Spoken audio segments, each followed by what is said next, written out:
occasionally I get approached by different companies, different businesses that want to promote their product on my little YouTube channel. Now this marketing strategy isn't anything new. They pick on a channel that has, you know, a couple of thousand subscribers and is what they feel is appropriate for their market. Now normally I just ignore it or I'll write back and tell them thanks but no thanks, because I don't want to be an online telemarketer and I don't want to be beholden to any particular company. But every now and then you get something that does pique your interest, and generally I'll reply with a standard comment about, you know, happy to do it, but I've got to be able to do it honestly. And recently I accepted to try out a product or promote a product from two different companies. This is the first one. Now what I have in front of me here is lithium jump packs. Now I've been caught, and those that are familiar with this channel will know. I went to leave here in the morning and I pushed the basket case outside into the weather and hit the start button and it just went click click, flat battery. I hadn't left it on the tender. So there was me struggling in my bag of fruit out there trying to get this bike to run, and it was a bit of a nightmare. In the end I jump started it off my ute and headed off. So when I was on the mainland going to the Phillip Island Classics, we had a number of occasions where we needed a jump pack just for our small group of bikes. There was Josh's Triumph, my bike, and there was a couple of other times when a couple of the boys needed to jumpstart their bikes. You got your red one onto the battery, didn't you? Yeah. Right, go your red one on the battery, I'll go on the frame. I just don't think I'll get the contact here. Don't pop your ECU, man. Yeah. So we're trying to get my battery in Paul's bike, see if we can get it to run and get it charged. Josh has got trouble with his Triumph, won't start. What's happening, man? Is it just battery? It's always something that I've thought, well, you know, one of these days I'm going to get one. Historically, if you think back the days of the lead acid, you'd go to the local service station or mechanic and he'd have a trolley with a lead acid battery system on there and a set of jumper cables.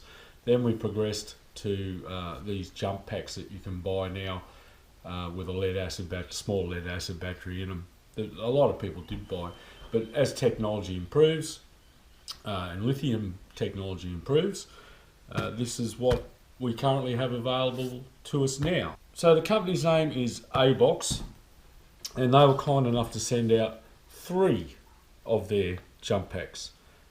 This one is a peak current 800 amp jump pack. This is a peak current 1200 and this is a 1500. So they're getting right up there. These are more powerful than those lead acid jump start assemblies. And as technology continues to improve and we start to see maybe in the future solid state batteries coming online, then these will become obsolete. But for now, this is what you get.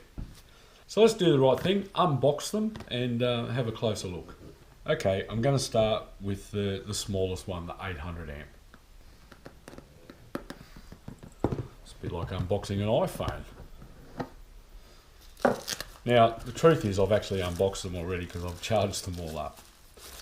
They came in a variety of different states of charge. This one here was less than 50%. The largest one was about 98% charged and the other one was roughly about 90% charged as well.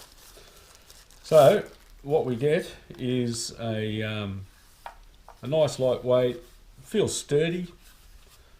It's got an on-off toggle on the side. Lights up the LED lights as a battery indicator. So that's a percentile, 25, 50, 75, 100%. And when you plug it into charge, they will illuminate solid when they've reached that state, and then the following LED will blink until it's reached that state, and then it turns solid, and then the next LED starts to blink. The thing I like about these is, they're nice and light. That's pretty robust feeling. Appears to be a good build quality. The thing that really appeals to me is all of this. So we have our jumpstart plug here, which we'll get into the box a bit more in a minute and have a look. But we also have three outputs. Got a little 5 volt, 3 amp in and out here, and that's where you plug your charge cable in. We also have two USB outlets. One is a 5 volt and one is a 5/9/12 volt. They also have a light. So you press and hold that button there to give you the light, and then if you press it, it will flash. And if you press it again, it'll flash faster. And then you hold it down solid to turn off. So that's very useful if you're working at night on your motorcycle or your car or whatever, and you've got this in your kit, in your glove box, in your pannier, in your backpack, wherever. You can illuminate what you're trying to work on. So digging deeper into the box,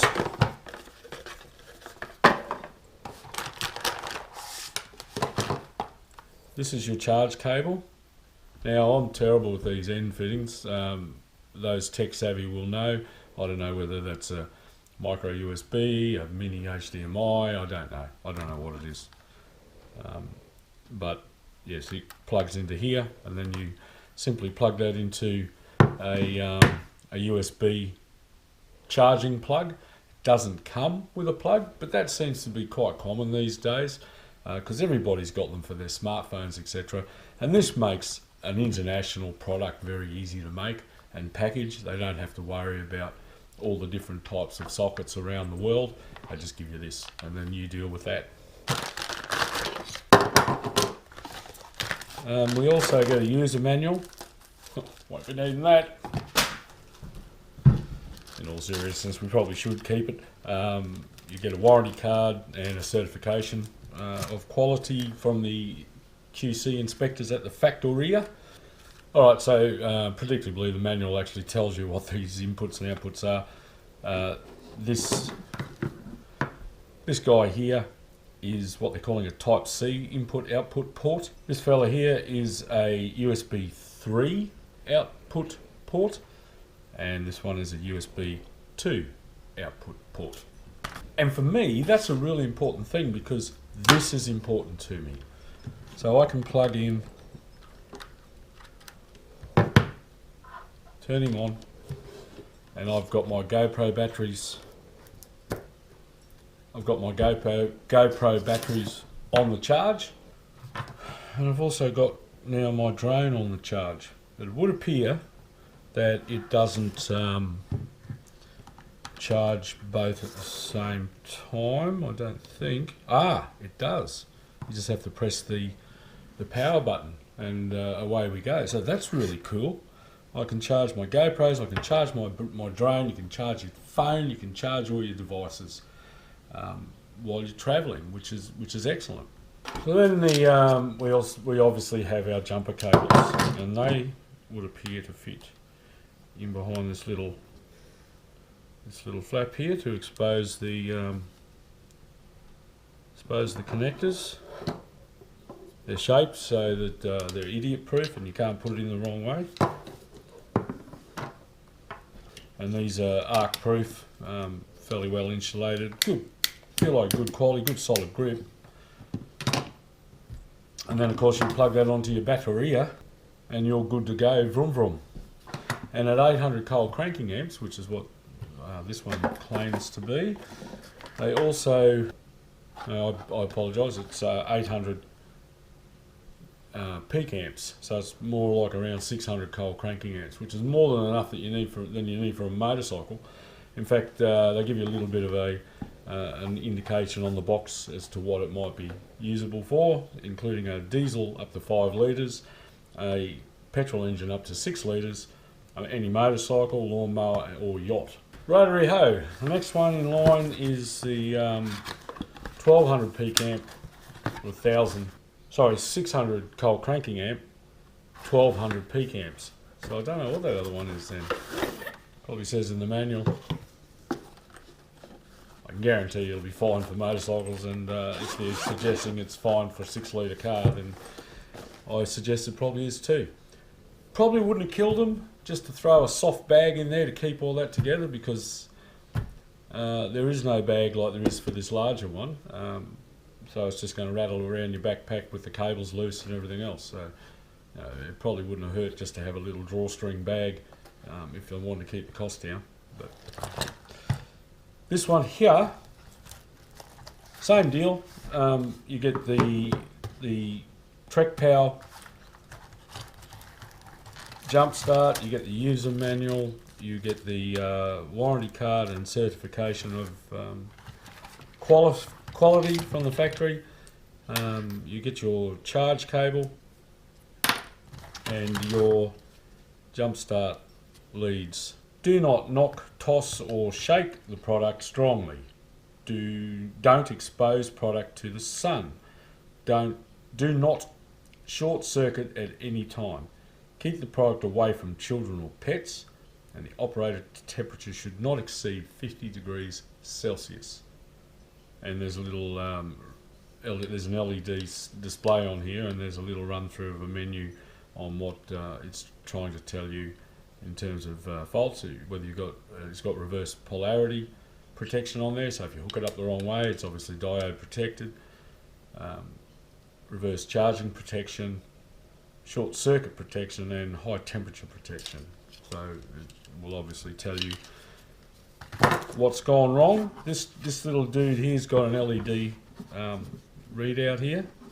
There's no power switch on it anywhere. You just turn him on here, and it's telling me it's 100% charged up, ready to rock and roll. Little red LED thing that reminds me of the very first digital watches that you had to press the button and look in the dark to see it. But this one's very well illuminated.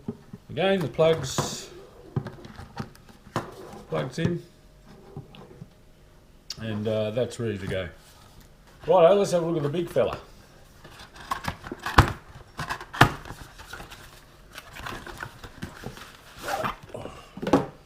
Again, it comes in a good sturdy carry case. This one is red, so it must be faster. Exactly the same style of layout as the other units. This one is the big boy. He's 1000 cold cranking amps, or 1500 peak amps. There's no digital display on this one. It just has the blue LED lights, the same as the last one. And like the others, it too has a lamp that can act as a warning lamp. It's got different flash phases.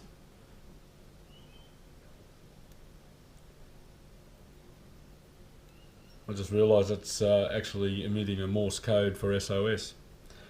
And then you've just got the straight flashing and solid lamp.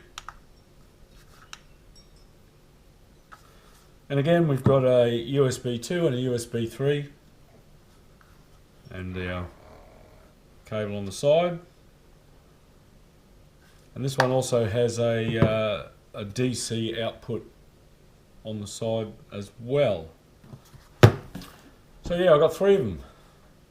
I don't really need one. So I thought coming up to Christmas, I might give 2 away. I'm going to give 2 away to my Patreons, to 2 of my patrons. So if you want to know what that's about, patrons, head over to Patreon, and we'll take it from there. One of the other questions that I asked the Abox representative when I was corresponding with them was whether or not I could offer you, my subscribers, a discount. They said that they were going to send me a code. That's over a week late now. They haven't sent me a code. If they do, I'll pop it in the description. But in the meantime, I thought, what the hell, let's just look after number 1. And I've set up an affiliate program with Amazon, and I will put links to these in the description. And if you click on that link and actually purchase it, I get a little kickback. So If you think this is something you'd like for Christmas, or you would like to buy somebody else for Christmas, then yeah, pop on the link in the description and help out Andy. Alright, I was trying to think how we could test this thing out. All of the batteries around this place are charged up and in good healthy condition, with the exception of possibly the Dji. It's been sitting out there for months, and the battery's probably drained down. So let's go have a look. We'll do a quick check on the battery voltage currently, and then we'll hook up the smallest one and see how it spins her up. Alright, here we are out on the Dji. We've got a voltmeter here, so let's see how dead this battery really is, if it is dead at all.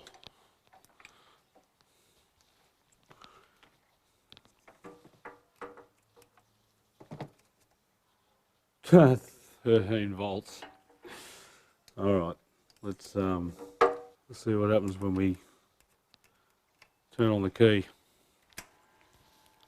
Okay, it's dropped down to 12. And it's pulling down to 10. Let's hook up the TrekPow and see whether or not we get any improvement on that, because this will be the worst battery that I've got in the place. He's on, and we currently have a reading of 16 volts. We currently have a reading of 16 volts. I'm not sure whether or not you can see that.